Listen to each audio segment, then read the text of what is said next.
हाँ जी, good morning. तो combination एक बार और रिवाइज कर लो।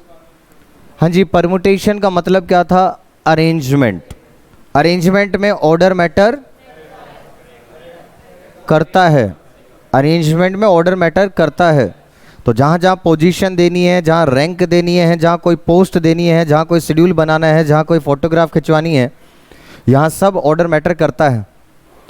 लेकिन कॉम्बिनेशन का मतलब क्या है? सिलेक्शन। और सिलेक्शन के अंदर ऑर्डर मैटर नहीं करता। मीन्स 3 लोगों का एक ग्रुप बनाना है तो मैं पहले किसको सेलेक्ट करूं, इससे ग्रुप पे कोई असर नहीं पड़ेगा, ग्रुप तो सेम ही बनेगा।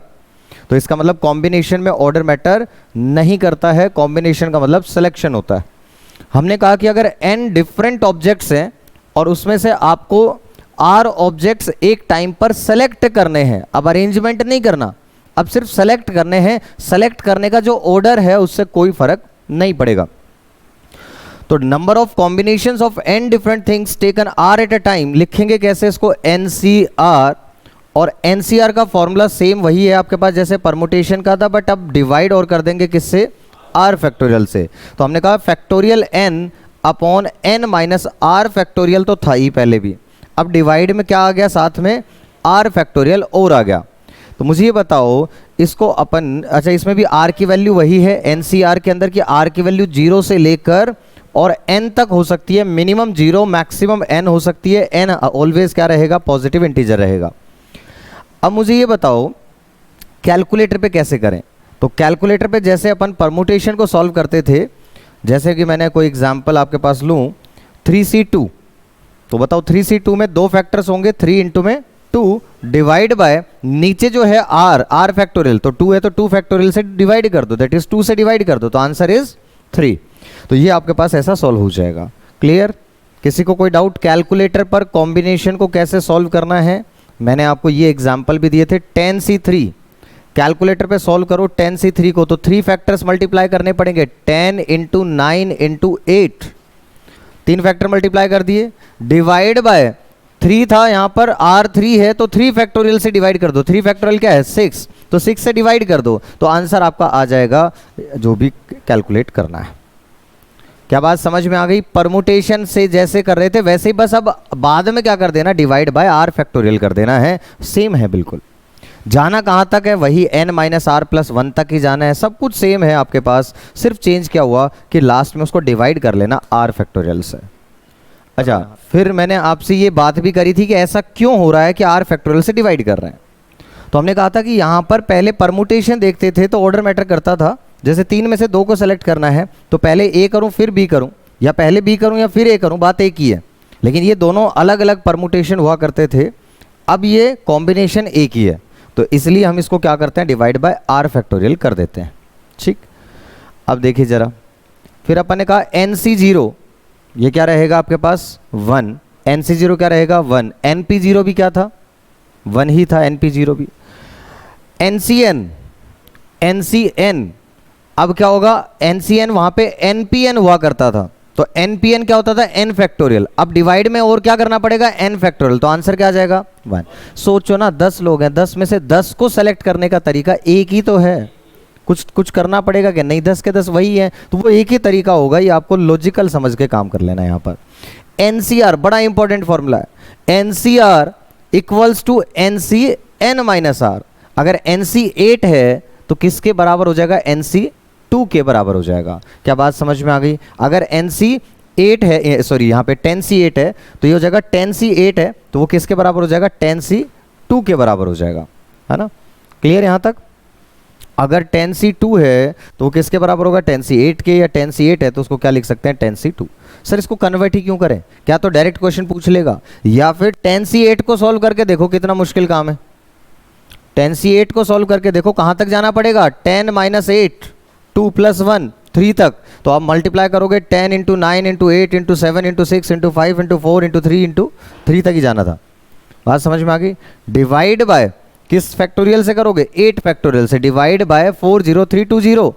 आंसर देख लीजिए, आपके पास वही आएगा जो 10C2 का आएगा, 45। चेक करिए, आपको समझ में आना चाहिए लॉजिकली कि ये हो क्या रहा है। हाँ, डिवाइड बाय 8 फैक्टोरियल, 40320 कितना आ गया 45 आ गया। और डायरेक्ट 10C2 निकालें तब भी 45 आएगा। 10 इंटू 9 दो फैक्टर्स मल्टीप्लाई करने हैं, divide by 2 factorial that is 2, तो 90 डिवाइड बाय 2 इज 45। तो कौन सा आसान हुआ, ये इसको आसान हुआ सॉल्व करना या इसको आसान हुआ, ये वाला 10C2। तो इसी वजह से हम इसको कन्वर्ट कर लेते हैं ताकि आपके पास कैलकुलेशन आसान हो जाए। तो कभी भी ऐसा हो कि ये बड़ा नंबर है तो उस केस में अपन इसको यूज करते हैं NCR equals to NC n minus r. Clear. अगला ये इंपॉर्टेंट थी, ये भी आपके पास प्रॉपर्टी इंपॉर्टेंट है, NCR plus NCR minus 1। n same है, r आपके पास डिफरेंस आ रहा है, आपके पास में एक r है और एक r माइनस 1 है, तो क्या बन जाएगा रिजल्टेंट n प्लस 1, क्या बन जाएगा आपके पास n प्लस 1 CR। r में से बड़ा वाला ले लेंगे और n की वैल्यू में प्लस 1 कर देंगे। तो आपने यहां पर बात करी तो हमने कहा 100C8 प्लस 100C7, तो इसका मतलब n सेम है और r डिक्रीजिंग में सक्सीडिंग है आपके पास में, है ना, 8 और 7। तो इसका मतलब क्या करेंगे, 100 में तो 1 ऐड कर देंगे, 101, और 7 और 8 में से कौन सा लेंगे, r बड़ा वाला, दैट इज 8 ले लेंगे, तो 101C8। क्लियर। क्या बात समझ में आती है प्रॉपर्टी? किसी को कोई डाउट यहां तक तो बता दीजिए। हाँ जी, किसी को कोई डाउट है तो बताइए। फिर अपन ने ये एग्जाम्पल पढ़े थे, फिर दोबारा से बताता हूं। हमने कहा कि number of different poker hands, तो एक बार में कितने कार्ड सेलेक्ट करने होते हैं आपके पास में, 5 पोकर हैंड्स में 5, टोटल कितने कार्ड्स होते हैं, 5, टोटल 52 होते हैं, उसमें से सेलेक्ट कितने करने होते हैं, 5। तो ये बताओ नंबर ऑफ पोकर हैंड्स मतलब कितने तरीके से हम 5 कार्ड्स को सेलेक्ट कर सकते हैं। नंबर ऑफ पोकर हैंड्स का मतलब क्या है, टोटल 52 कार्ड्स में से 5 कार्ड को कितने तरीके से सेलेक्ट किया जा सकता है, क्योंकि ऑर्डर तो मैटर करेगा नहीं, तो यहाँ पे परमुटेशन नहीं लगेगा, क्या लगेगा, कॉम्बिनेशन लगेगा। बात समझ में आई? क्योंकि यहाँ पर ऑर्डर यार 5 पत्ते आने हैं, पहला पत्ता और पहला पत्ता आ जाए वही या वही 5वां पत्ता है तो उससे कोई फर्क नहीं पड़ रहा, ऑर्डर किस ऑर्डर में हमें मिल रहे हैं उससे कोई फर्क नहीं पड़ रहा। अगर 5 पत्ते सेम है तो वो सेम ही ग्रुप रहेगा, सेम ही रहेगा पोकर हैंड। तो इसलिए अपन क्या करेंगे, यहाँ पर कॉम्बिनेशन लगाएंगे और 52 में से कितने सेलेक्ट करने हैं आपने, 5, तो 52C5। अब सॉल्व करने का तरीका 5 फैक्टर्स करने हैं, कहाँ तक जाएंगे बताओ, कहाँ तक जाएंगे, 52 माइनस 5 दिस इज 47 प्लस 1 48 तक जाओ, 52 into 51 into 50 into 49 into 48 divide by 5 factorial that is divide bye 120। तो आप कैलकुलेशन कर दीजिए, ये आपके पास आंसर है। क्लियर है, आ जाएगा आंसर। बात समझ में आ गई सबको? हाँ जी, समझ में आ रही है बात? नहीं आ रही? क्या नहीं समझ में आया इसमें? यहाँ तक समझ में आया कि कॉम्बिनेशन समझ में नहीं आ रहा? कॉम्बिनेशन 52C5 तो आ गया, कैलकुलेटर पे कैसे करना है? कैलकुलेटर पे करने के लिए हम कहते हैं कहाँ तक जाना है, इसमें टोटल कितने फैक्टर्स मल्टीप्लाई करने पड़ेंगे, 5 नंबर मल्टीप्लाई करने हैं। तो क्या तो ऐसे याद रखूँ, 52 1 हो गया, 51 2 हो गया, 53 हो गया, 49 4 हो गया और 48 5 हो गया। क्या तो ऐसे याद रखो? देखो मैं आपको बताता हूँ। अब ये क्या है कि फर्स्ट क्लास के अंदर परमुटेशन में हमने काफ़ी कुछ कर लिया। इस देखो 52 इंटू 51 इंटू 50 इंटू 49 इंटू 48, क्या ये 5 फैक्टर्स हो गए बताओ? लेकिन कैलकुलेटर में मल्टीप्लाई करते टाइम कैसे पता चलेगा कि हमने 5 फैक्टर्स को मल्टीप्लाई कर दिया है? तो उसके लिए तरीका क्या रहता है आपके पास कि कहाँ तक जाएंगे, 52C5 है तो कहाँ तक जाएंगे, 52 माइनस 5 प्लस 1 कितना आ गया, 48। तो मीन्स रिवर्स में चलो, 52 से स्टार्ट करो और कहाँ तक जाओ, 48 तक मल्टीप्लाई कर दो। तो 52 इंटू 51 इंटू 50 इंटू 49 इंटू 48। यहाँ तक बात समझ में आ गई? इतना सॉल्व करने पर तो ये हमने परमुटेशन को सॉल्व किया। अब अगर हम इसको r फैक्टोरियल से डिवाइड कर दें तो क्या आ जाएगा, कॉम्बिनेशन आ जाएगा। अब r फैक्टोरियल क्या है यहाँ पर, 5 फैक्टोरियल, 5 फैक्टोरियल की आपके पास में होता है 120। 5 फैक्टोरियल की वैल्यू क्या होती है, फैक्टोरियल तो पता होगा, 5 into 4 into 3 into 2 into 1 means उस नंबर से लेकर और 1 तक मल्टीप्लाई करने को हम फैक्टोरियल कहते हैं। क्लियर है यहाँ तक? हाँ भाई, तो अब ऐसे निकाला था तो ये कैलकुलेशन करके आ जाएगा आंसर। नेक्स्ट हमने कहा था 8 नॉन कॉलिनियर पॉइंट्स हैं, 8 नॉन कॉलिनियर पॉइंट्स हैं, इनसे ट्रायंगल्स कितने बनाए जा सकते हैं? तो एक ट्रायंगल बनाने के लिए कितने पॉइंट्स चाहिए, 3 पॉइंट्स चाहिए।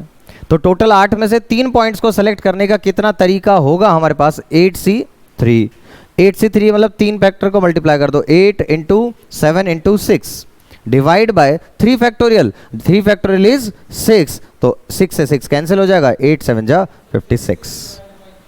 बोलो, कैलकुलेशन कर लो साथ साथ।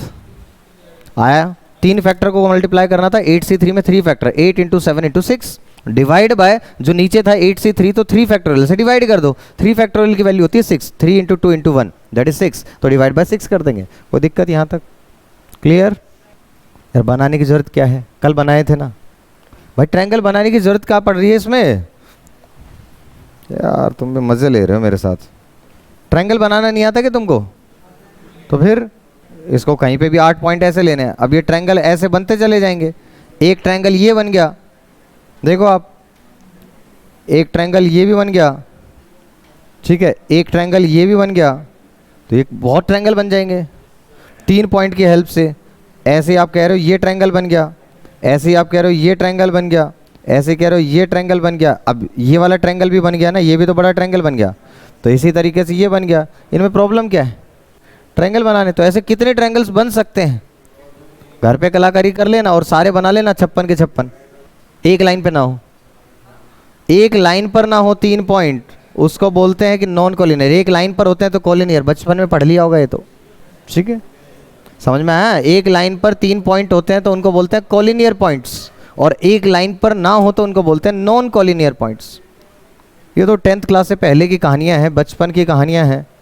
मेरे ख्याल से कॉलिनियर नॉन कॉलिनियर तो बहुत नीचे क्लास में आ जाता है, ठीक है, समझ में आया यहाँ तक?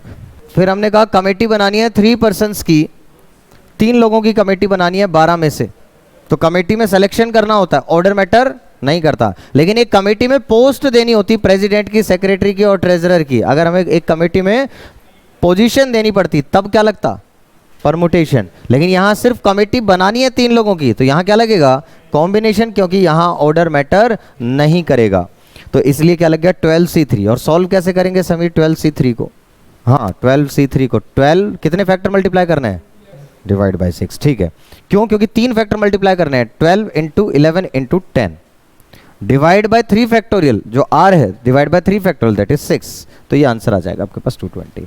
समझ में आ गया सबको? कोई दिक्कत किसी को इसमें? एक कमेटी बनानी है, 7 मेंबर्स की कमेटी बनानी है, 7 मेंबर्स की, और उसमें सीए दे रखे हैं आपके पास, 6 सीए हैं, 4 इकोनॉमिस्ट हैं, 5 कॉस्ट अकाउंटेंट्स हैं, और एटलीस्ट 3 आपके पास में सीए चाहिए, एक आपके पास में कम से कम इकोनॉमिस्ट और एक कॉस्ट अकाउंटेंट चाहिए। तो इन्होंने कह दिया कि इतना चाहिए और 7 मेंबर की कमेटी बनानी है इतने लोगों में से। तो अपने पास क्या क्या तरीके हो सकते हैं वो अपन ने लिख लिए सारे। ऐसा हो सकता है कि 3 सीए हों, 3 आपके पास इकोनॉमिस्ट हो, एक आपके पास कॉस्ट अकाउंटेंट हो। ऐसा हो सकता है आपके पास, इस तरीके से अपन कुछ भी बना सकते हैं। बताओ कोई दिक्कत इसके अंदर? ये बहुत लंबा सवाल है, कुछ भी उल्टा पुल्टा का मतलब ये है कि आपने 3 सीए सेलेक्ट करे हैं, तो कॉस्ट अकाउंटेंट कितने कर लिए? मान लो सपोज 3, टोटल कितने करने हैं? 7। तो इकोनॉमिस्ट कितना किया? एक की तो कंडीशन है ही, वो तो करना ही पड़ेगा। सीए अगर 3 है, ऐसा कर सकते हैं कॉस्ट अकाउंटेंट कितने कर दिए? कम कर दिए, 2, तो अब इसको बढ़ा देंगे 2। ऐसा कर सकते हैं कि अगर ये 3 है तो इसको 1 ले लें, क्योंकि 1 की मिनिमम रिक्वायरमेंट है, और इसके 3 ले लें। अब कुछ भी कर लो उल्टा पुल्टा इसमें। अब ऐसे ही कह रहे हैं 4 सीए अगर ले लिए, तो 4 सीए लेने के बाद 2 ही ऑप्शन बचते हैं कि इसको 2 ले लो, इसको 1 ले लो, या इसको 1 लेके इसको 2 ले लो। ऐसा तो कर ही नहीं सकते किसी को 0, किसी का सेलेक्ट ही ना करें, क्योंकि उन्होंने बोला ही क्या है कि कम से कम आपको 1 तो लेना ही पड़ेगा। बात समझ में आई? ओके। और 5 लेंगे तो 1 ही होगा, 1 की मिनिमम रिक्वायरमेंट है। 6 के 6 सीए ले सकते हैं क्या? नहीं ले सकते। 6 1 0 कर सकता हूँ क्या मैं? नहीं कर सकता। क्यों? क्योंकि मिनिमम रिक्वायरमेंट है कि दोनों का 1 तो आपको लेना ही पड़ेगा। और अब सेलेक्ट करने के तरीके हैं आपके पास। ये बताओ, 6 में से 3 को सेलेक्ट करने का तरीका 6C3, 5 में से 3 को सेलेक्ट करने का 5C3, 4 में से 1 को सेलेक्ट करने का 4C1। इसी तरीके से 6 में से 3 6C3, 5 में से 2 5C2 और 4 में से 2 4C2। इसी तरीके से यहाँ पर 6C3 5C1 4C3। इसी तरीके से यहाँ पर आ जाओ 6C4 5C2 4C1। समझ में आ रहा है यहाँ तक? ये कैलकुलेशन करनी थी, ये सॉल्व कर लेना था मल्टीप्लाई कर। क्लियर? कोई डाउट है इसमें? बट इतना बड़ा क्वेश्चन बनता नहीं है एमसीक्यू में, और आ भी जाए तो छोड़ देना है, ठीक है। छोड़ने का मतलब ये है लास्ट में करो, टाइम बचता है तब करो, अदरवाइज इतना टाइम इस पे लगाएंगे। ऐसे होते हैं कुछ क्वेश्चंस जो हमारे पास ऐसे होते हैं। बताओ, एक है आपके पास एग्जाम्पल 5, टोटल 12 फ्रेंड्स हैं जिसमें से आपके पास रिलेटिव हैं 8, नॉन रिलेटिव हैं 4। अब ये इनवाइट करना चाहता है 7 गेस्ट को, और उसमें से ये चाहता है कि रिलेटिव 5 हों। 5 रिलेटिव हो तो नॉन रिलेटिव कितने हों? 3, 2, 7 थे ना टोटल। भाई 7 को इनवाइट करना है, 5 रिलेटिव इनवाइट करेगा तो 2 नॉन रिलेटिव को इनवाइट करेगा। तो टोटल ये बताओ, रिलेटिव थे 8, 8 में से कितने सेलेक्ट करने हैं? 5, तो 8C5, और 4 नॉन रिलेटिव है उसमें से 2, तो 4C2, दोनों एक साथ करने हैं तो मल्टीप्लाई कर देंगे, आंसर आ जाएगा। कोई डाउट है यहाँ तक? तो देख लीजिए। डिपार्टमेंट हेड्स हैं, 6 डिपार्टमेंट हेड्स हैं, किन्हीं भी 2 का प्रमोशन करना है ना, असिस्टेंट मैनेजर बनाना है डिपार्टमेंट हेड्स को, किन्हीं भी 2 को। तो टोटल 6 में से किन 2 को बनाएं? तो ऐसे कितने तरीके हैं जिनसे कि हम उनका प्रमोशन कर सकते हैं? तो हमने कहा 6C2, 6 में से 2 ही सेलेक्ट करने हैं। 6C2 क्या हो जाएगा? 6 × 5 divide by 2 factorial, that is 2, answer ये आ जाएगा 15।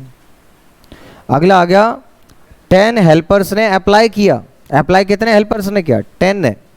नीड कितने की हमें? 3 हेल्पर्स की। तो 10 में से कितने सेलेक्ट करें? 3। कितने तरीके हो सकते हैं? तो 10C3, 10C3 को सॉल्व करना, 10 × 9 × 8 divide by 3 factorial, that is 6। हमने कहा 4NC2 = N+2C3। तो इसको और कोई तरीका नहीं है, ऐसे क्वेश्चंस हो तो क्या तो आप ऑप्शन से वैल्यू डायरेक्ट डालें और फिर सॉल्व करें, लेकिन उसके बजाय अगर आप इसको थोड़ा सा सॉल्व कर लें और फिर ऑप्शन की वैल्यू डालें इसमें, तो वो ज्यादा बेटर रहेगा। जैसे आपने कहा कि NC2 के 2 फैक्टर्स होंगे, क्योंकि क्या लिखा है यहां पर?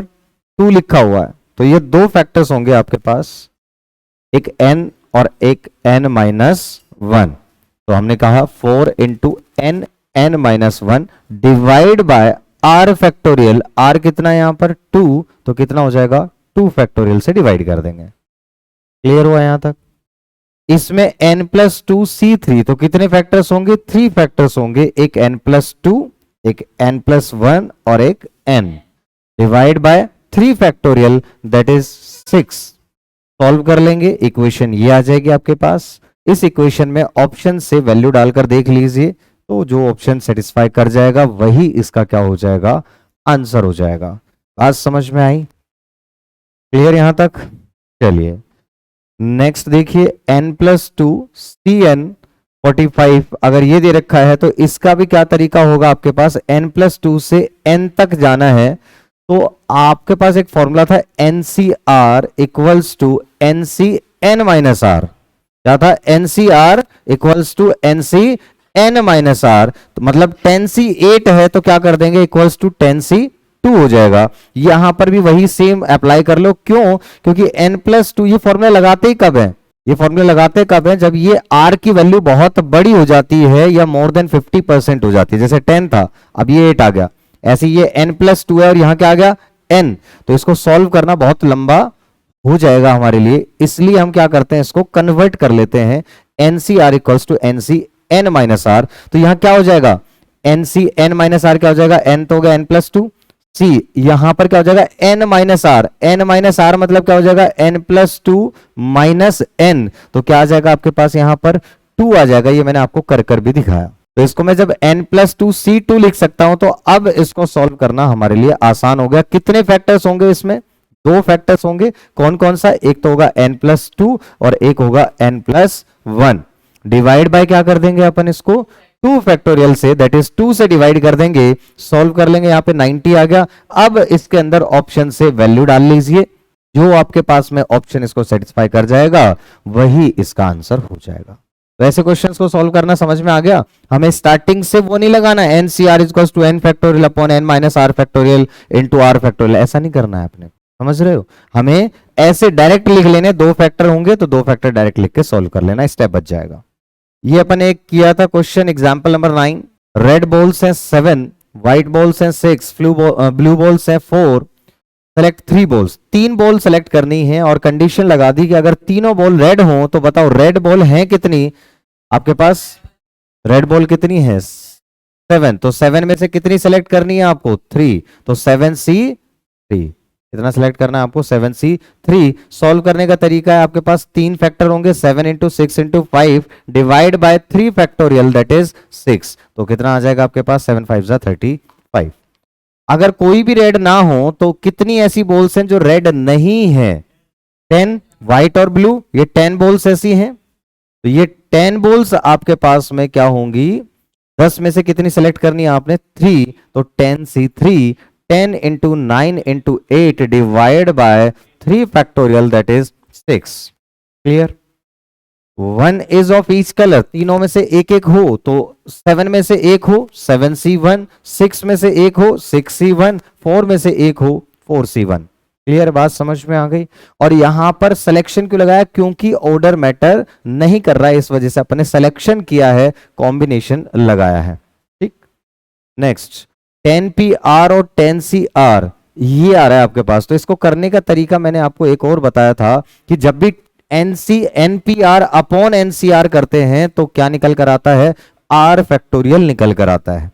तो आप इसको इससे डिवाइड कर दें, 6,04,800 डिवाइड बाय 120, तो कितना आ गई वैल्यू आपके पास, दैट इज R फैक्टोरियल आ जाएगी 5040। और आपको पता है 5040 किसका फैक्टोरियल होता है, 7 का, तो इसका आंसर क्या हो जाएगा 7।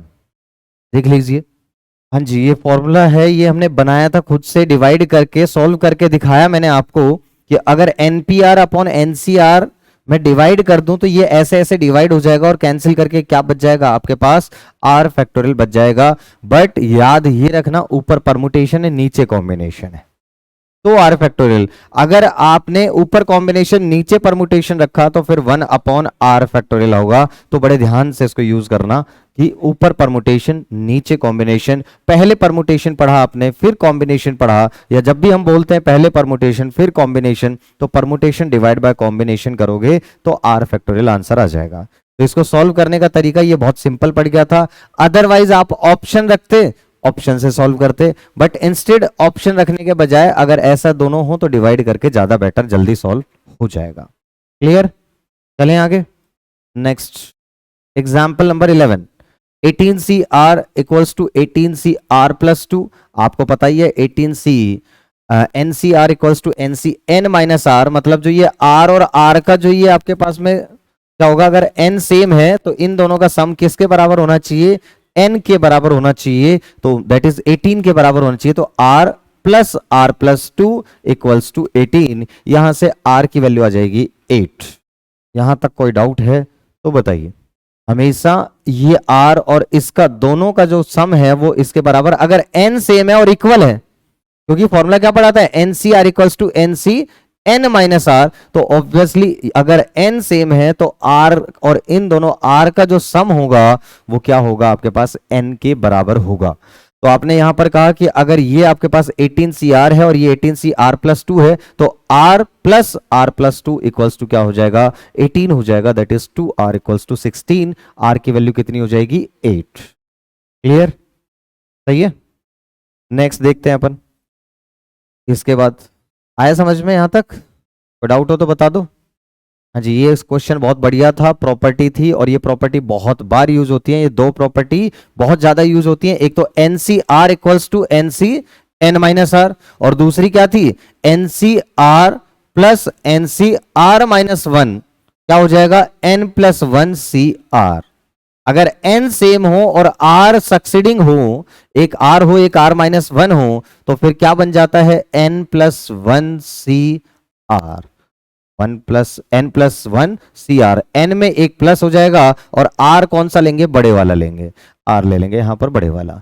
अब देखो ये था, ये आपको प्रूव करना था इसके बराबर, तो अपन ने इसको सॉल्व करना चालू किया, तो ये 2 लिखा है, तो क्या मैं इसको अलग अलग लिख सकता हूं प्लस करके दोबारा से, दिस प्लस दिस, यस। अब इन दोनों का देखो N minus 2 N minus 2, R में आ गया R माइनस 2 और R माइनस 1 सक्सीडिंग है आपके पास में, तो इन दोनों पे फॉर्मूला लग गया N माइनस 2 प्लस 1, तो कितना हो जाएगा N माइनस 1। तो ये हो जाएगा आपके पास n-1। और इसमें से r कौन सा लेंगे, बड़ा वाला कौन सा है, r-2 या r-1, r-1, तो ये r-1 ले लेंगे, तो n-1 cr-1। ऐसे ही इसको सोल्व करके लेकर आए, इन दोनों में लगाया अपन ने n-2 cr-1, n-2 cr, देखो n सेम है और आपके पास r की वैल्यू कैसी है, सक्सीडिंग है, तो इस केस में भी फिर फॉर्मूला लग जाएगा हमारे पास n-2 + 1, तो क्या हो जाएगा n-1, और ये क्या हो जाएगा, बड़ा वाला कौन सा है r, तो n-1 cr। और अब इसमें फिर दोबारा से देखो n सेम आ रहा है, n-1 r जो है वो सक्सीडिंग है, इसका मतलब फिर दोबारा से प्रॉपर्टी लग गई, दैट इज इसमें क्या करेंगे n-1 + 1, तो क्या हो जाएगा n, और c ये कौन सा लेंगे, बड़ा वाला लेंगे, दैट इज r, तो ncr के बराबर आपने इसको प्रूव कर दिया। बताइए, कल आपको लग रहा था लास्ट क्लास में कि दिक्कतें आ रही हैं, क्या अब किसी को कोई प्रॉब्लम आ रही है? घर पे जाके अगर आप लोगों ने क्वेश्चंस किए होंगे तो समझ में आ गया होगा कि मुश्किल नहीं है, बस दिमाग साथ छोड़ जाता है हमारा, वो एक अलग बात है ना। कुछ टाइम के बाद हमें लगने लगता है कि बस अब बहुत ज्यादा हो गया, तो उस टाइम थोड़ा मूड, मतलब माइंड काम नहीं कर रहा होता आपका ना, मूड तो खैर होता ही नहीं कभी भी, बट माइंड भी साथ छोड़ जाता है उस टाइम पे। ठीक है, समझ में आ गया था? घर किया तब नहीं किया, क्यों नहीं किया? लेकिन उसके चक्कर में मैंने हमेशा से एक स्ट्रेटेजी समझाई है कि कभी किसी का पीछे का छूट गया हो तो उसके चक्कर में हम प्रेजेंट छोड़ दें, वो सबसे बड़ी बेवकूफी होती है। कि रीजन क्या है, फिर तो आप कभी बराबर आओगे ही नहीं, पीछे ही रहते जाओगे। न्यूज़पेपर एक दिन का नहीं पढ़ा तो पुराना ही पढ़ते रहो, नया आज का तो न्यूज़पेपर पढ़ो ही मत, और फिर पीछे ही रहना बस दुनिया से, यही तरीका होता है। तो आपको करना क्या होगा, ऑलवेज पहले प्रेजेंट को, मीन्स जो क्लास है वो तो सबसे पहले पढ़नी है। हमेशा बच्चे को पढ़ने का तरीका मैं यही बताता हूं, पहले जो आज पढ़ा है उसको पढ़ो घर पे, उसके बाद जो टाइम बचता है उस पे फिर बाकी चीजों पे लगाओ, जो पीछे का आपका वर्कलोड जो भी है उसको आप कंप्लीट करें। पीछे का जो भी रहता है या रिवीजन करना है तो पहले क्लास का पढ़ा करो फिर रिवीजन करा करो। बच्चे उल्टा करते हैं, पहले हम क्लास का नहीं पढ़ेंगे, हम उल्टा पीछे का रिवाइज करेंगे लेकिन क्लास का छोड़ देंगे। फिर ऐसी क्लास करने का फायदा क्या हुआ, कोई फायदा नहीं होगा। ठीक, यहां तक क्लियर हुआ? नेक्स्ट, ये था आपके पास में 28C2R 24C2R-4। तो इसको सॉल्व करने के अलावा और कुछ दिख नहीं रहा था। क्यों? क्योंकि R की वैल्यू डालोगे ना तो बहुत बड़ी वैल्यूज आएंगी। R इसका जैसे आ रहा है कितना, 7। अब अगर इसमें 7 डाल भी देंगे तो 28C14 आएगा, और 28C14 को सॉल्व करना मुश्किल है, कैलकुलेटर पे जवाब दे जाएगा आपका। ठीक है, 28C14 तक, इसको मिड में भी NCR इक्वल्स टू NC(n-r) भी फॉर्मूला लगा दूं तब भी क्या आएगा, 28C14 ही आएगा। तो ये सॉल्व करना बड़ा टेढ़ा काम हो जाएगा, इसलिए अपने को इसमें फॉर्मूले यूज करने पड़ेंगे और यहां पर सॉल्व करना पड़ा था। ठीक है, बाकी कुछ था नहीं। इसमें कितने फैक्टर्स तक जाएंगे, 2R तक, तो इसमें फॉर्मूला लगा दिया मैंने, तो फॉर्मूले लगा के सॉल्व कर लूंगा, तो बहुत आसान था, ये कुछ था नहीं इसमें। लास्ट में जब इक्वेशन बने कभी भी, तो इक्वेशन में ना मल्टीप्लाई मत करके इक्वेशन पूरी सॉल्व मत करो, यहां तक ले आओ फैक्टर तक और फिर R की वैल्यू डाल लो, तो आपको इजीली समझ में आ जाएगा कि अच्छा ये कौन सा ऑप्शन इसका आंसर होगा। फिर ये आ गया था example number 14, 12C5 + 2। Same question था जैसा अभी किया था आपने, इसको 2 बार लिख दो आप, फिर इसमें फॉर्मूला लगा दो, इसमें फॉर्मूला लगा दो, फिर इसमें फिर फॉर्मूला लगा दो, तो 14C5 = 14CX।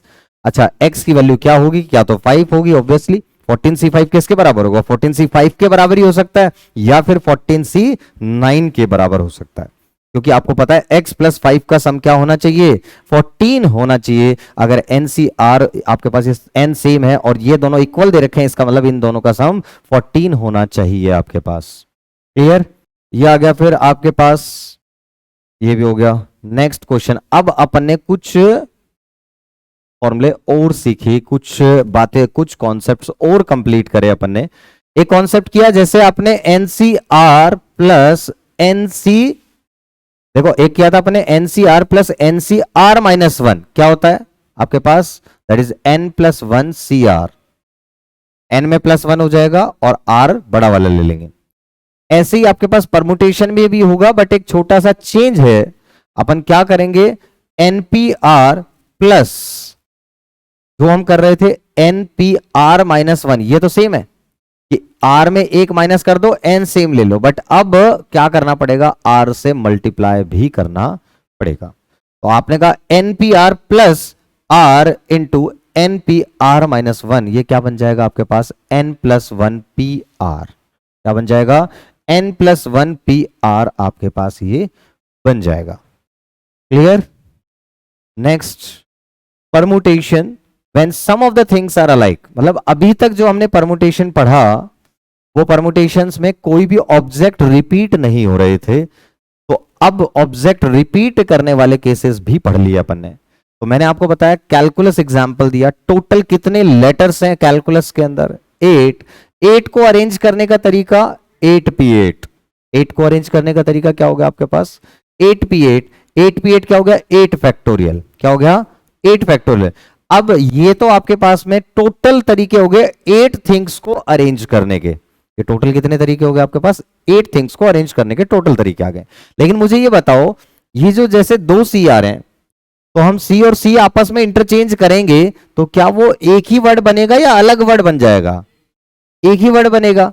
तो इसका मतलब हमें इसके टू फैक्टर, जितने तरीके से इन टू सीज को हम अरेंज कर सकते हैं उतने कम करने पड़ेंगे ना, तो डिवाइड बाय 2 फैक्टोरियल कर दोगे। ऐसे जितने u हैं आपके पास 2 u हैं तो डिवाइड बाय 2 फैक्टोरियल, ऐसे दो आपके पास में l हैं तो उससे भी डिवाइड कर दोगे। मींस फॉर्मूला क्या बना लिया आपने n factorial upon n1 factorial n2 factorial n3 factorial, जो जो कॉमन होंगे, जो जो अलग अलग हैं, कोई 3 है कोई 2 है, मान लो यहां पर होते आपके पास c3 होते तो अपन क्या करते divide by 8 factorial divide by 3 factorial. अगर ये 2 है आपके पास l तो 2 फैक्टोरियल और ये भी करते 2 फैक्टोरियल। क्या बात समझ में आ गई? सिंपल सी बात है, इसमें तो कुछ बड़ी चीज थी नहीं, एग्जाम्पल कैलकुलस का कर लिया था। अगला क्वेश्चन, फिर दोबारा एक और कॉन्सेप्ट सीखा कि अगर आपके पास रिपीटेशन अलाउड है, अभी तक आपने रिपीटेशन अलाउड नहीं पढ़ा, अब हम कह रहे हैं कि अगर रिपीटेशन अलाउड है, अगर रिपीटेशन अलाउड है तो उस सिचुएशन में परमुटेशन क्या होंगे। तो आपने कहा कि ये बताओ 1 2 3 4, इससे हमें 3 डिजिट का नंबर बनाना है। कितने डिजिट का बनाना है? 3 डिजिट का बनाना है। पहले प्लेस पर कितने नंबर आ सकते हैं?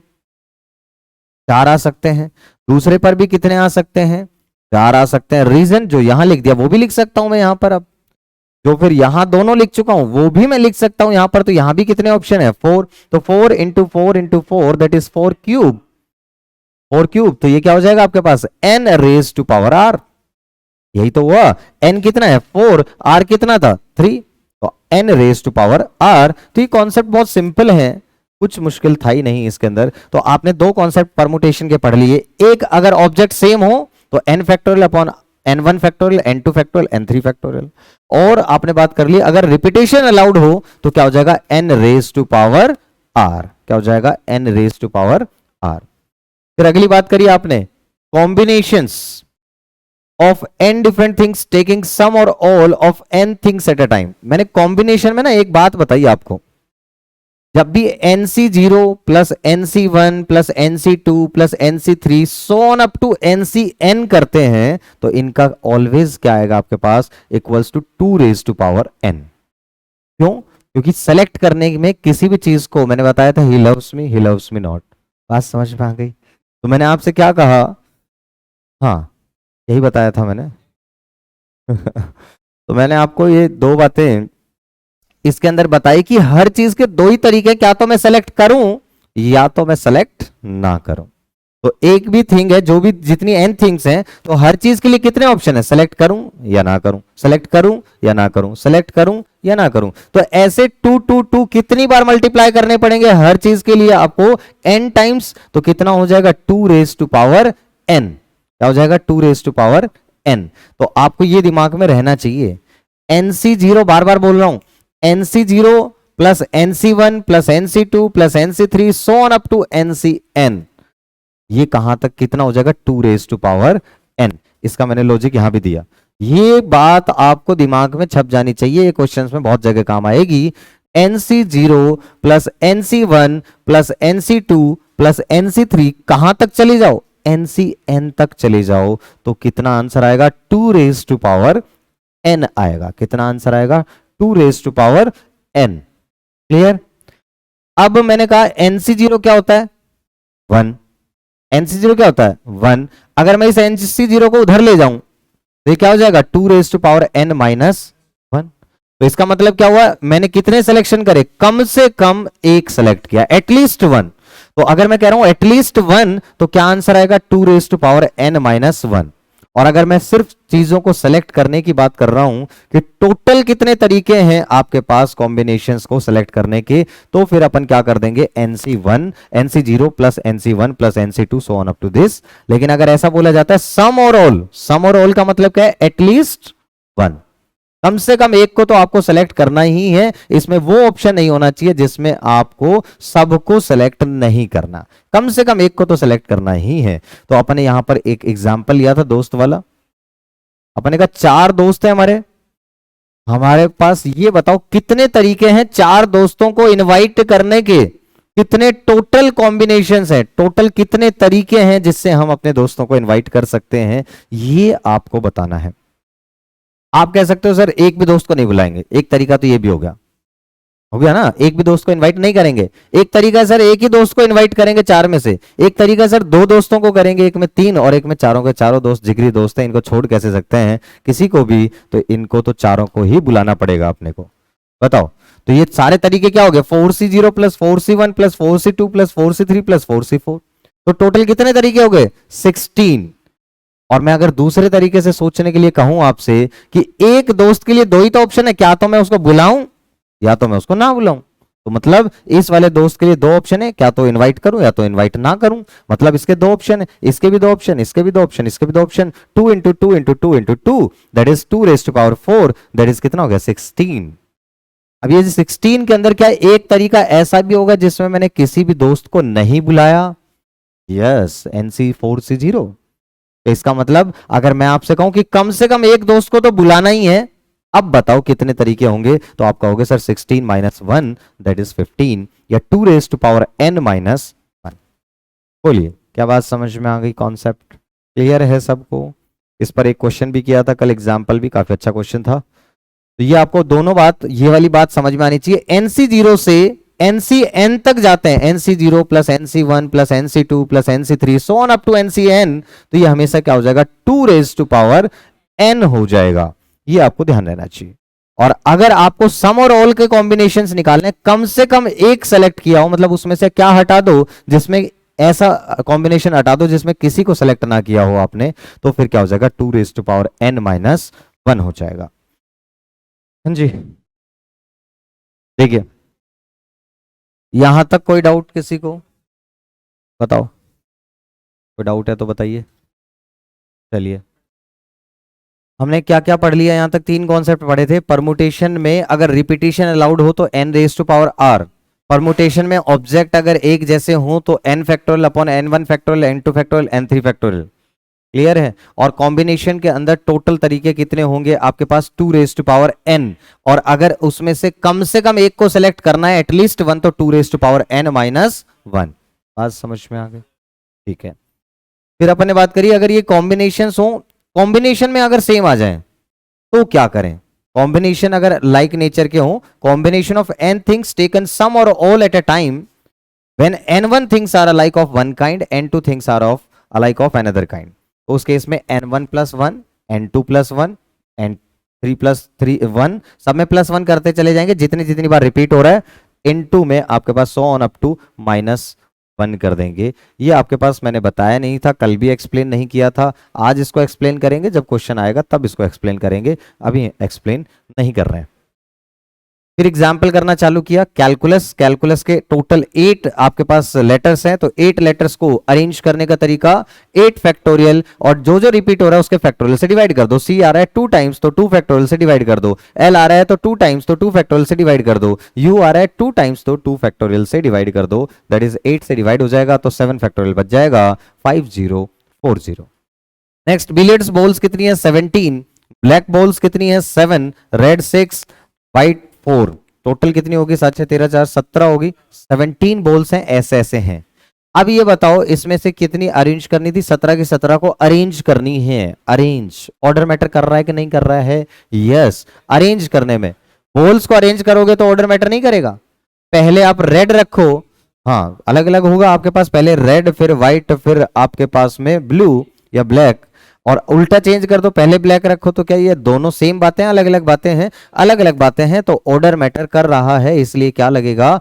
परमुटेशन लगेगा। और जब इसमें परमुटेशन लग रहा है और क्या हो रहे हैं आपके पास लाइक नेचर के ट्रांजेक्शन्स हैं, तो लाइक नेचर के आपके पास में थिंग्स हो जाएं, ऑब्जेक्ट्स हो जाएं, तो टोटल 17 को अरेंज करने का तरीका 17 फैक्टोरियल डिवाइड बाय कैसी कैसी है? 7 फैक्टोरियल, 6 फैक्टोरियल एंड 4 फैक्टोरियल। कोई दिक्कत है इसके अंदर? अब बहुत सिंपल है ना ये तो। कल पता नहीं क्या कर रहे थे तुम लोग। एग्जाम्पल नंबर 3 क्वेश्चन था, बढ़िया क्वेश्चन था, पेपर में आता है। 10 क्वेश्चंस हैं, 10 क्वेश्चंस टोटल हैं, 2 पार्ट में है पेपर, एक एलजेब्रा का पार्ट है, एक ज्योमेट्री का पार्ट है। एलजेब्रा में 6 क्वेश्चंस हैं, ज्योमेट्री में 4 क्वेश्चंस हैं। क्लियर है? इनमें से दोनों सेक्शन में से कम एक क्वेश्चन तो आपको करना ही है, कम से कम एटलीस्ट 1, एक या एक से ज्यादा कितने भी कर सकते हो, लेकिन कम से कम एक तो करना है, पूरा छोड़ नहीं सकते आप। बात समझ में आ गई? मींस 6 क्वेश्चन में से क्या तो 1 करो, या तो 2 करो, या तो 3 करो, या तो 4 करो, या तो 5 करो, या तो 6 के 6 करो, बट ये 0 नहीं कर सकते। मींस ऐसा नहीं हो सकता कि 6 के 6 छोड़ दो। बोलो, क्या बात समझ में आ गई? अब क्या यहां पर ऑर्डर मैटर करेगा? वो नंबर ऑफ क्वेश्चंस को अटेम्प्ट करने में, कितने क्वेश्चन अटेम्प्ट कर रहा हूं उसमें ऑर्डर मैटर कर रहा है? नहीं, यहां तो आपके पास कॉम्बिनेशन लगेगा कि मैं 6 में से 1 भी कर सकता हूं, 2 भी कर सकता हूं, 3 भी कर सकता हूं, 4 भी कर सकता हूं, 5 भी कर सकता हूं, 6 भी कर सकता हूं। तो यहां पर अपने पास क्या लगेगा? कॉम्बिनेशन लगेगा। बात समझ में आ गई? अब मुझे बताओ, हर क्वेश्चन के लिए कितने ऑप्शन है अपने पास? 2। करूं या ना करूं, करूं या ना करूं, करूं या ना करूं, तो मतलब 2 इंटू 2 इंटू 2 इंटू 6 टाइम्स कितना होगा? 2 रेज टू पावर 6। लेकिन इसमें वो वाला तरीका भी आ गया होगा जिसमें मैंने सारे के सारे छोड़ दिए हों, तो मेरे को क्या करना पड़ेगा? -1, या डायरेक्ट वो फॉर्मूला याद रहना चाहिए, सम और all 2 raise to power n-1। Clear? तो ये कितना हो जाएगा हमारे पास? 2 की पावर 6 -1। ऐसे ही इसमें देखो, ज्योमेट्री के अंदर भी 4 क्वेश्चन है आपके पास, तो इन 4 क्वेश्चन का क्या तरीका हो गया? 2 की पावर 4 -1। तो दोनों को मल्टीप्लाई कर देंगे, क्योंकि पेपर तो तभी होगा पूरा जब दोनों पार्ट एक साथ करेंगे साइमल्टेनियसली, तो दोनों को मल्टीप्लाई कर देंगे। मैंने दूसरा तरीका ये भी समझाया था कि अगर मैं 6 में से 1 भी ना करूं, 6 में से 1 करूं, 6 में से 2 करूं, 6 में से 3 करूं, 4 करूं, 5 करूं, 6 करूं, इन सबका टोटल कितना बनेगा? दैट इज आपके पास 2 रेज टू पावर n बन जाएगा। तो 2 raise to power n that is 2 raise to power 6 हो जाएगा। अगर मैं इसको इधर ले आऊं तो ये क्या बन जाएगा? 16, 2 रेज टू पावर 6 -1। क्लियर? अब आया ये कॉन्सेप्ट अच्छे से समझ में सबको? यस। फिर मैंने बताया 5 दोस्त हैं, इनवाइट 1 और मोर, कम से कम एक तो करना ही करना है, ऐसा नहीं होना चाहिए कि हम एक भी दोस्त को ना बुलाएं। क्लियर है? तो अब क्या करना पड़ेगा? 2 की पावर n-1, 5 दोस्त हैं, हर दोस्त के लिए 2 ऑप्शन है, बुलाऊं या ना बुलाऊं, बुलाऊं या ना बुलाऊं, बुलाऊं या ना बुलाऊं, तो 2 रेज टू पावर 5। लेकिन इसमें से एक ऑप्शन ऐसा आ जाएगा जिसमें हम किसी को भी ना बुलाएं, तो -1 करना पड़ेगा, दैट इज 15 इसका आंसर, 31। 2 raise to power 5, 32 -1 31। और दूसरा तरीका भी बताया था मैंने आपको, ये समझाया था पूरा का पूरा कि 5C0 कभी भी NC0 से लेकर और NCN तक जाए, NC0, NC1, NC2, NC3 add कर दें टोटल, तो हमेशा आंसर क्या आएगा? 2 रेज टू पावर n आएगा इसका आंसर। क्लियर? तो अगर मैंने उसमें से ये वाला इधर ले जाके माइनस कर लिया तो क्या हो जाएगा? 2 raise to power n-1 that is 31। Clear? चलिए नेक्स्ट क्वेश्चन था।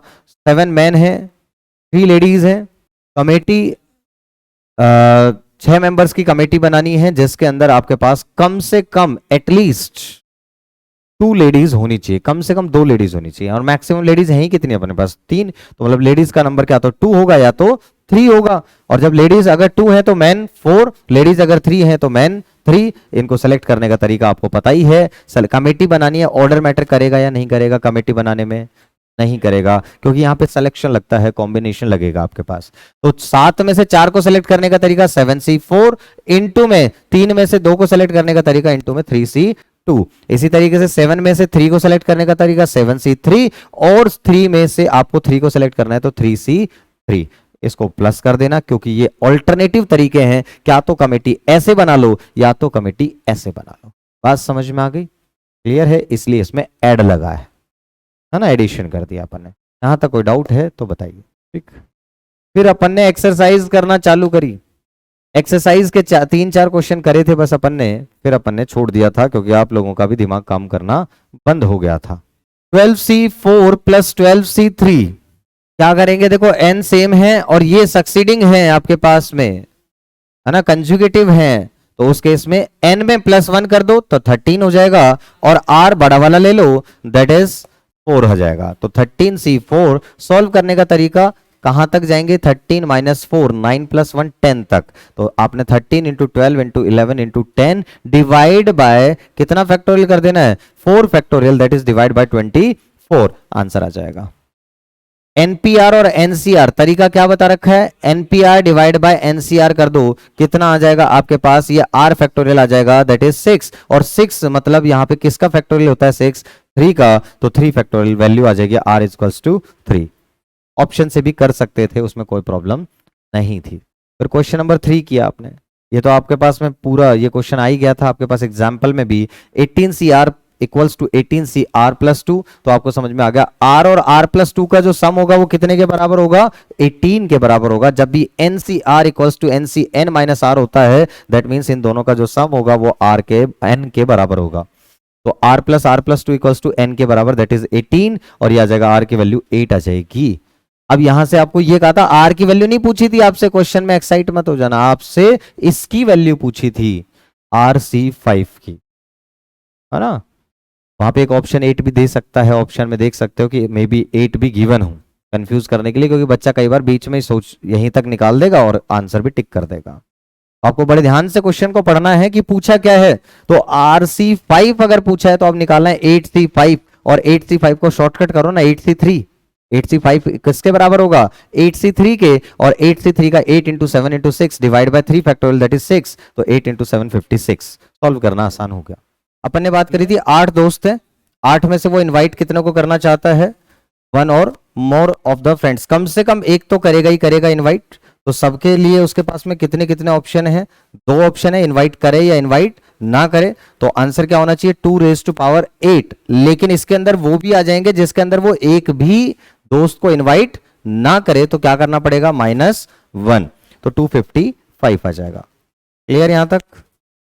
फिर हमने कहा था 4 अप्लायंस है, इनमें से उसको चूज करना है 1 और मोर। जब भी ये 1 और मोर की बात आएगी तो हर अप्लायंस के लिए 2 ही ऑप्शन है, क्या तो उसको चूज करे या तो चूज ना करे। तो 2⁴ -1, दैट इज 15। इस तरीके का क्वेश्चन था, ये आपको समझ में आ गया था। NC10 NC14, ये आपको बात समझ में आई। तो इस केस में क्या होता है, जब भी इस तरीके से इक्वल हो तो इन दोनों R का सम किसके बराबर होना चाहिए, N के बराबर होना चाहिए। तो 10 + 14 24 हो जाएगी N की वैल्यू, और जब यहां 24 आ गया तो इसका मतलब 25C 24, और 25C 24 कितने के बराबर हो जाएगा, 25C1, तो 25C1 के बराबर हो जाएगा, तो आंसर 25। डाउट। क्वेश्चन था, जेंट्स थे 7, लेडीज थी 4, कमेटी बनानी है 5 मेंबर्स की, जिसमें कम से कम एक लेडी होनी चाहिए। मींस लेडी 1 हो सकती है, 2 हो सकती है, 3 हो सकती है, मैक्सिमम 4, क्योंकि 5 तो हो नहीं सकती, क्योंकि लेडीज 5 है ही नहीं हमारे पास। तो यहां पर हो गया 1 2 3 4, तो इस हिसाब से बना दोगे कि अगर लेडीज 1 तो जेंट्स 4, लेडीज 2 तो जेंट्स 3, लेडीज 3 तो जेंट्स 2, और ये 4 तो ये 1। अब सेलेक्ट करने का तरीका सिंपल पता ही आपको, सेलेक्ट करेंगे यहां पर, ऑर्डर मैटर नहीं करेगा, कॉम्बिनेशन लगेगा। 7 इसमें 4C1 इंटू में 7C4, 4C2 इंटू में 7C3, 4C3 इंटू में 7C2। समझ में आ गया यहां तक, ये कर लोगे, कोई डाउट इसमें। इसके बाद आगे आपके पास 12 पॉइंट्स हैं, 12 पॉइंट हैं, जिसमें से कितने 5 कॉलिनियर पॉइंट्स हैं, और बाकी कितने बच गए नॉन कॉलिनियर, 7। कितने ट्रायंगल्स बनेंगे, तो मुझे बताओ एक ट्रायंगल बनाने के लिए कितने पॉइंट्स चाहिए, 3 पॉइंट्स चाहिए। तो 12C3, टोटल कितने पॉइंट्स, टोटल कितने ट्रायंगल्स बन जाएंगे, 12C3। अच्छा, पॉइंट ABC में मैं कौन सा पहले बनाऊं, साइड कौन सी ड्रॉ करूं, कुछ मैटर करेगा क्या ऑर्डर, नहीं। तो इसका मतलब कॉम्बिनेशन लगेगा। 12C3, जितने भी 12 में से 3 पॉइंट्स को सेलेक्ट करके ट्रायंगल बनेंगे, उसमें से क्या माइनस कर दो, जितने कॉलिनियर पॉइंट्स हैं वो माइनस कर दो, उनसे जितने ट्रायंगल बनेंगे। और कॉलिनियर पॉइंट कितने, 5, तो 5C3 आपके पास में हो जाएगा, तो ये आ जाएगा आपके पास 210। क्लियर। 16 पॉइंट्स नॉन कॉलिनियर है सारे के सारे। आप बताओ इससे कितनी स्ट्रेट लाइंस बना सकते हो, तो एक लाइन बनाने के लिए 2 पॉइंट चाहिए। 16C2, पहले ये वाला पॉइंट लूं या ये वाला, लाइन ऐसे ड्रॉ करूं या ऐसे ड्रॉ करूं, लाइन तो एक ही है, तो इसका मतलब टोटल कॉम्बिनेशन लग जाएगा 16C2। सॉल्व करने का तरीका आता है 16 × 15 डिवाइड बाय 2। कैंडिडेट्स 5 है, इलेक्ट आपको 3 करने हैं, 5 कैंडिडेट हैं, 3 इलेक्ट होंगे। और वोटिंग आप कैसे कर सकते हो, मैक्सिमम जितने इलेक्ट करने हैं उतने से ज्यादा, मतलब 1 वोट डाल सकते हो, 2 डाल सकते हो, या तो 3 डाल सकते हो। तो आप बताओ कितने तरीके से अपन वोट डाल सकते हैं। तो जब वोट डालने की बात आएगी तो यहाँ पे नोटा दे नहीं रखा अपने को इलेक्ट करने का, क्या तो 1 को इलेक्ट करें, या तो 2 को, या तो 3 को। तो अपन ने कहा कि इनके 5C1 5C2 5C3 अलग अलग तरीके हैं, प्लस कर देंगे। कोई डाउट इसमें? हैंडशेक वाला बहुत बड़ा इंपॉर्टेंट क्वेश्चन है, हर जगह आता है ये आपके पास में, कोई भी एग्जाम हो। हैंडशेक में टोटल अगर हैंडशेक 66 हुए हैं तो मुझे बताओ एक हैंडशेक के लिए कितने लोग रिक्वायर्ड हैं? 2 लोग रिक्वायर्ड हैं। तो NC2 पता नहीं है रूम में कितने लोग हैं, तो अपन क्या कहेंगे, NC2 इक्वल्स टू 66। तो यहां से सॉल्व कर दोगे, बाकी ऑप्शन से रख लोगे वैल्यू। कोई डाउट? नेक्स्ट, ये भी क्वेश्चन बढ़िया था आपके पास में। 4 पैरेलल लाइंस है इंटरसेक्टिंग अनदर 3 पैरेलल लाइंस। तो आपको इधर से कितनी साइड, कितनी लाइन चाहिए? 4 में से 2, और इधर से 3 में से 2, तो 4C2 3C2। इसका फॉर्मूला डायरेक्ट बन जाता है parallelogram, number of parallelogram, MC2 into में NC2, MC2 इंटू में NC2। अगर फॉर्मूले में याद करें, बट वैसे याद करने की जरूरत भी नहीं है। आप सिंपल सोचें, इधर 4 में से 2 लाइन चाहिए, इधर 3 में से 2 लाइन चाहिए, तो 4C2 3C2 दोनों एक साथ होंगे तब पैरेललोग्राम बनेगा, तो इसलिए मल्टीप्लाई हो जाएगा। क्लियर यहां तक? तो नंबर ऑफ पैरेललोग्राम्स कितना हो गया? 4C2 इंटू में 3C2, 6 इंटू 3 दैट इज 18। ये डिवाइड वाले क्वेश्चंस थे कि टोटल n थिंग्स हैं, उसको आप 2 या 3 ग्रुप्स में डिवाइड करिए। तो डिवाइड करने का सिंपल सा तरीका होता है, परमुटेशन यूज करेंगे। 12 आपके पास में स्टूडेंट्स हैं और इसको 3 इक्वल ग्रुप्स में डिवाइड करना है। तो मुझे बताओ 3 इक्वल ग्रुप्स में डिवाइड करने का मतलब, आपके पास 3 इक्वल ग्रुप्स में डिवाइड करने का मतलब क्या होगा, मुझे ये बता दीजिए। मीन्स 4 4 4 के 3 ग्रुप बनेंगे, 4 4 4। तो आपके पास 12 factorial divide by 4 factorial 4 factorial 4 factorial. और क्योंकि ये तीनों ग्रुप सेम हैं, इक्वल साइज के हैं, तो इनका ग्रुप का आपस में रीअरेंजमेंट कुछ होगा नहीं, सारे एक ही ग्रुप रहेंगे ना, अरेंजमेंट से कोई फर्क पड़ने वाला है नहीं। तो इसका मतलब क्या होगा, डिवाइड बाय 3 फैक्टोरियल भी आपको करना पड़ेगा। तो ये तरीका निकाला था, 12 factorial divide by 4 factorial 4 factorial 4 factorial, 3 group में डिवाइड हो गया। और ये 3 क्योंकि सेम है इसलिए 3 फैक्टोरियल से आपने इसको डिवाइड कर दिया। और क्लियर? दूसरा तरीका ये था आपके पास, पहले 12 में से कितने सेलेक्ट कर लो, 4। ये लेकिन कॉम्बिनेशन लगाया था आपने, 12 में से 4, फिर 8 में से 4, और फिर 4 में से 4 डिवाइड बाय, लेकिन ये 3 ग्रुप सेम थे तो डिवाइड बाय 6 फैक्टोरियल। ये यहाँ पे ये कॉम्बिनेशन के बजाय क्या लगना चाहिए, आपके पास में कॉम्बिनेशन लगेगा। इस तरीके से भी कर सकते थे, बट आप इसको ऐसे ही करो, ये रहने दो, है ना, इसको सोचो मत। ये चीज़ सोचो आप कि 12 स्टूडेंट्स को 4 4 4 के ग्रुप में डिवाइड करना है, तो क्या करना पड़ेगा आपके पास, 12 factorial upon 4 factorial 4 factorial 4 factorial. और क्योंकि ये तीनों इक्वल साइज के हैं तो क्या कर देंगे, 3 फैक्टोरियल। क्लियर है? आंसर आपके पास आ जाएगा। अगला सवाल था, 15 मैंगोज हैं आपके पास और इसको इक्वली डिवाइड करना है 3 ग्रुप में। तो 3 ग्रुप क्या बनेंगे, 5 5 5 के, और फिर 3 स्टूडेंट में डिवाइड करना है, डिस्ट्रीब्यूट करना है। तो उसमें सिर्फ डिवाइड करना था, इसमें डिवाइड एंड डिस्ट्रीब्यूट है।